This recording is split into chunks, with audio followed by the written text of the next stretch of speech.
Թույլ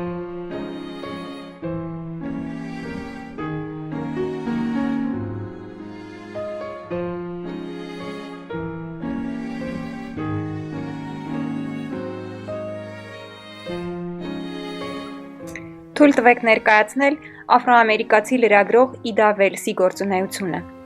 Իդա Բել Վելս Բարնետ, առավել հայտնի որպես Իդա Վելս, ծնվել է 1862 թվականին ստրուկների ընտանիքում, Միսիսիպի նահանգի Հոլի Սպրինգս բնակավայրում։ Իդան 16 տարեկան էր, երբ մահացան նրա ծնողները։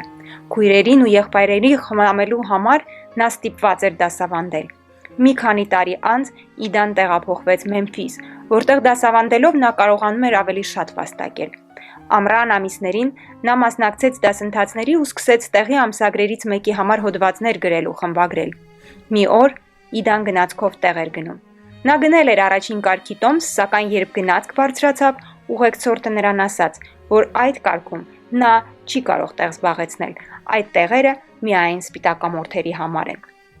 Իդան հրաժարվեց դուրս գալ, սակայն նրան ստիպեցին։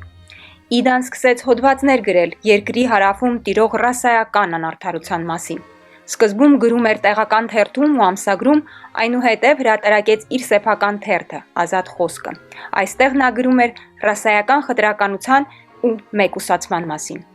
1892 թվականին սպիտակամորթի սպանության մեղադրանքով ձերբակալվեց Իդայի ընկերներից մեկը՝ Թոմ Մոսը։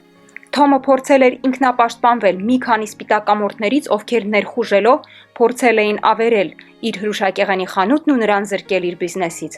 Թոմը հավատացած էր, որ դատավորը կհասկանար, որ կատարված է ինքնապաշտպանություն էր, սակայն դա չկայացավ։ Ամբոխը նրան լինչի ենթարկեց, այսինքն մահապատժի առանց դատ ու դատաստանի։ Իդան իր թերթում գրեց լինչի դատաստանի մասին, ինչը շատերին ստիպեց ընդվզել։ Իդայի թերթի խմբագրությունն այրվեց, Իդան փախավ Նյու Յորք։ Նա որոշեց մնալ Նյու Յորքում և աշխատել New York Age թերթի խմբագրությունում։ Այստեղ նա հոդվածներ էր գրում լինչի դատաստանի մասին, փորձելով հասարակությանը բացատրել, որ առանց դատի մահապատժի կիրառման հետևանքով հաճախ անմեղ մարդիկ են զրկվում կյանքից։